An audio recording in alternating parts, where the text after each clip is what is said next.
Hey, crypto family. So it's good to see some green today after the last couple of days of red. A lot of people have been calling for Bitcoin's decline on Twitter and on YouTube after that fall that we had regarding the Bitfinex Tether announcements and the cover up of their loss, which determined to just be seized by the government. And they're still working on getting those funds relieved. But basically, right now, a couple people are still calling for that $5,800 to $6,000 level before we do have a full retrace. But again, it's anyone's guess what could happen in the next couple of weeks. But right now, looking at Bitcoin, it's up 3% to $5,392. We have Ethereum up 3% to $162. Bitcoin Cash is actually up a lot, 14% to $273. I know a lot of people have actually been mining that. It could be a catalyst, but a couple other reasons as well. But then again, Litecoin's performing strongly, up 7% to $74.13. Then a lot of other altcoins, again, performing pretty well today. So, anywhere from a couple percent to 10 to 20%. So great to see, this big bounce back that we did have since we did have a steep decline for the past couple of days. But looking at Bitcoin right now, so you can see it's at 5312, and this is the daily chart here. So again, we have been holding that $5,000 support. Seems like we're just kind of hovering in this range here. So really a lot of sideways movement, over the past couple of weeks. Not too much, staying within this middle range.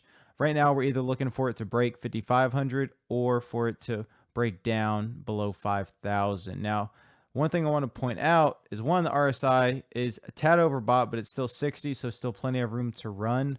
But if you look at the 4-hour chart, it actually passed over the 128-day and 50-day moving average for the past couple of days. And that's a very bullish sign. Again, if we can stay above this 50-day moving average, that would be great. And that could help propel us to test this 5,500 resistance again. But again, if we do fall, this big 5,000 level is imperative that we keep this. So that's going to be a big point that everyone is focusing on. And hopefully we can hold this so we can reach these new highs. Now, looking at a news article today I want to talk about, and this is something that I found very interesting because you can see it as a FUD article, but it didn't cause any negative momentum in the market, at least not yet. It says, published by CoinDesk, and it says, Tether lawyer admits stablecoin now 74% backed by cash and equivalents. So I mentioned that FUD news that came out with Bitfinex and Tether, basically, they're working with Tether and they covered their actual dollar loss, or you could say their money that was seized. They covered it with actual Tether, so they were able to process their customers' withdrawals. Now, then it got into a legal dispute from the New York Attorney General, and they were saying, Tether's not fully backed. And it turns out, Tether's only backed about 74%, which Tether did say, but still it says USDT holds about 2.1 billion in cash and short-term securities, which, as you know, Tether is about 2.8 billion on CoinMarketCap. So again, about 74% of that. It says the two companies are at the heart of allegations by New York Attorney General, who says Bitfinex borrowed more than 600 million from Tether after losing as much as 850 million to a currency converter. So again, that's still kind of in the news right now. It says, quote, as of the date April 30th, I'm signing this affidavit. Tether has cash and cash equivalents, short-term securities on hand totaling approximately 2.1 billion, representing 74% of the current outstanding Tethers. And again, this guy confirmed here at Tether, he confirmed that they do have that. Now, while at first that may seem negative, again, a lot of banks don't even, have one-to-one or far from it.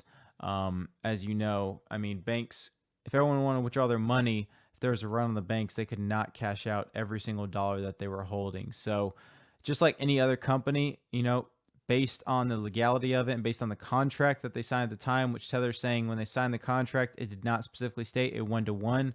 So again, they aren't really breaking any laws. And with the amount of people that are buying and selling Tether, then 74% is more than enough. At least that's what they're stating here. So again, not really reason to cause alarm here. $2.1 billion is still a lot of money. And again, I'm assuming that's why it's not creating any FUD in the market right now.